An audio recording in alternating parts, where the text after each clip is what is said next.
Четох някъде, че до година или Тур дю Франс, или Джирото ще има етап в България. Това са обиколки по шосе. Къде ще ги направим? Ние нямаме шосета, ние нямаме нищо. А и са дълги етапите. Един съвет, даже два за хора, които карат. Колело. Има едно схващане, че не е добре да караш със слушалки, за да можеш да чуваш околната среда и да реагираш по-навреме. Според мен прави грешно схващане. Иска да кажа, че в нашата реалност с всички тия малумници наоколо си длъжен да си натика слушалките в ушите и да надуеш каквото там харесваш. И ако умираш, поне да си слушаш любимата музика докато умираш. Това е причината, поради която е хубаво да имаш слушалки в ушите, да не се разсейваш от всеки, който се опитва да ти даде знак с клаксон. Нали, някои хора бибиткат и си мислят, че по този начин ти правят услуга.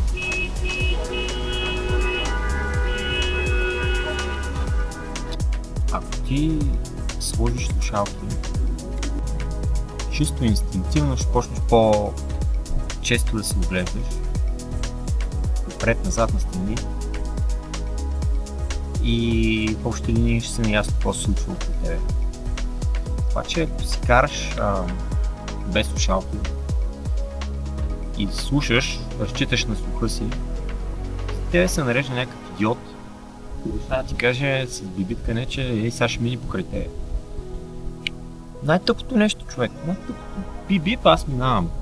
В момента, в който той ти бибитне, ти си мислиш, аз правя нещо не както трябва, я чакай да видя какво става, обръщаш се и в този момент инстинктивно завиваш с ръце. Трябва да си много добър, за да не го направиш. Трябва да си някакъв много като мене. Ама аз съм се слушал. В момента, в който той ти бибитне и ти кривнеш, траекторията ти може да се засече с неговата удар. Така че слагай слушалките, оглеждай се, яка музика и това е. Има шанс по-дълго да живееш. Тук законите са на местно ниво. Няма такива общо валидни правила за всички. Има закона на селото, идваш тук. И тук можеш да караш всеки превозни средства, стига да се навършил 3 години. Качваш се на мотора и тръгваш. Качваш се надяло си на ладата и тръгта в гората. Няма проблеми, човек. А ограничения на скоростта не важат за местни. Там може би всяко село има различни вътрешни закони, но виждам, че тук това конкретно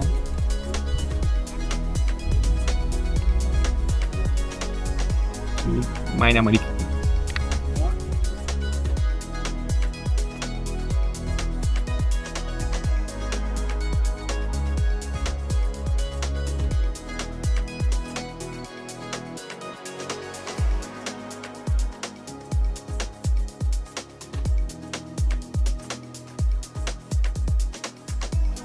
Искаш да караш по такива пътеки, като тази, никакъв гравел. Гравел е шосеен велосипед. Ставаш без ръце, ако караш тук. И без задник.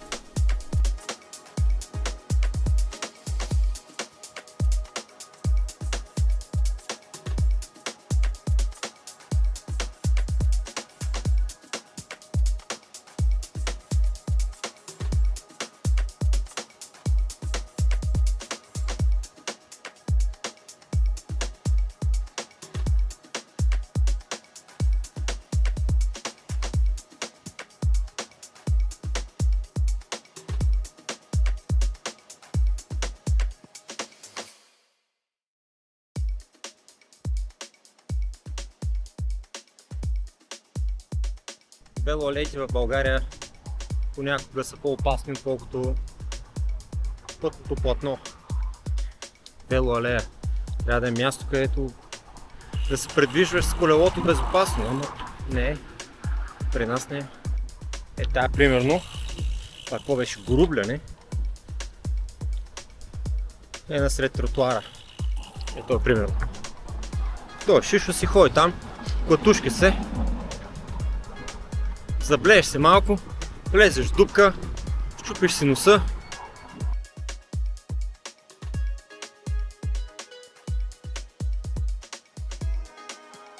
Карат се тук кой да мине първи и кой къде ще паркира.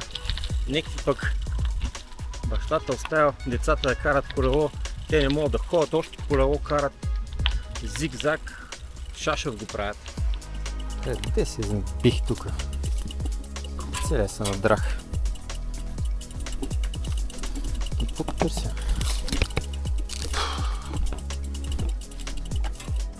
Едно момче ме помоли да му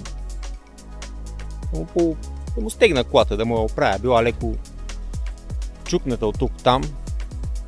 Пък аз нали си купих такова много силно тиксо. И частите са тук, всичко необходимо. Това е някакво копченце.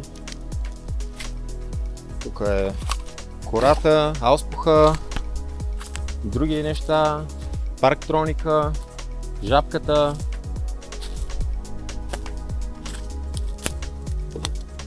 Спирачките са в изправност, не мърда. Уплътнението на прозорца.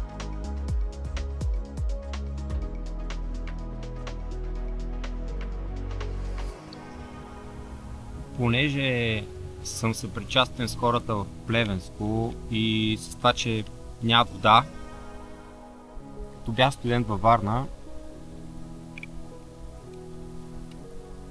4 години скарах на режим. Имахме вода, може би първите 3 имахме вода само неделя и четвъртък или неделя и сряда. Общежитието по принцип е пълно с хора. В някои стаи живеят 2 души, в други по 3. Аз имах късмет да живея в тоалетна сам. Да, бивша обща тоалетна или баня, нещо такова. Превърната на стая, размерите й са доста компактни. Това е много хубаво, нали, да си сам, защото имаш 30 минути топла вода само за себе си. Докато тези с примерно стаите, които има по 3 човека, хората бяха много дисциплинирани. Значи ужасно дисциплинирани. Като чуя думата дисциплина, аз не се сещам за какво? За Карлос Насар или Юсейн Болт. Аз се сещам за едни момичета, които живееха на дъното на тройката. Всеки ден ужасно много хора, нагоре, надолу по стълбите, асансьорите, чуваш викове, красъци, ихо-ахо, радостни викове, някои плачат, защото имат двойки или пък защото се скарали с гаджето или нещо такова. Обаче, станали 7 часа в неделя, гробна тишина.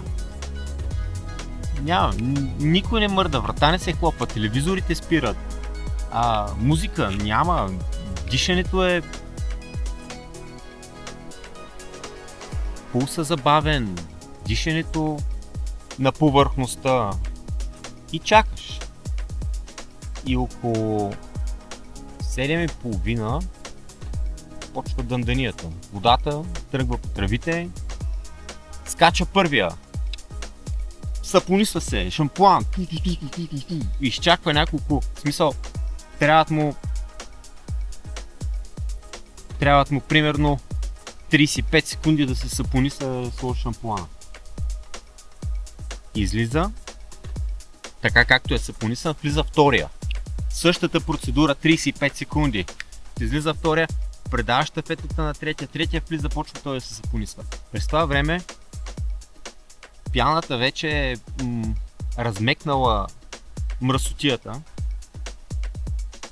Първия влиза и почва да се изполива. отнема около 28 секунди. Втория до 30 секунди, третия също. И понеже те са много бързи и дисциплинирани, това го правят 2-3 пъти. И ти като си толкова, как да кажа, като оптимизираш процеса, човек, кожата ти става като на новородено. После 2-3 дена може да изкара, няма проблеми.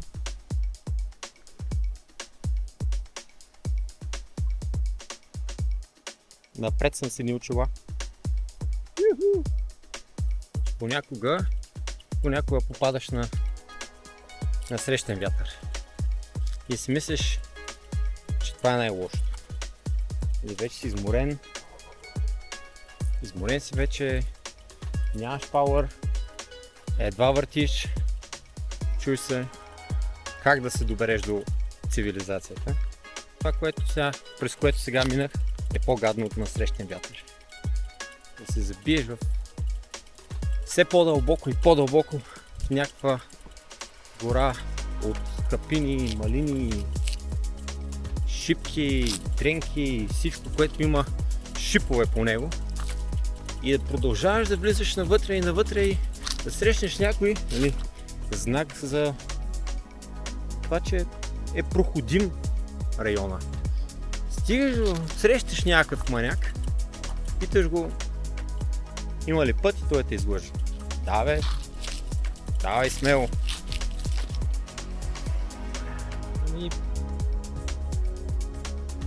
Аз ще оцелея, ама гумата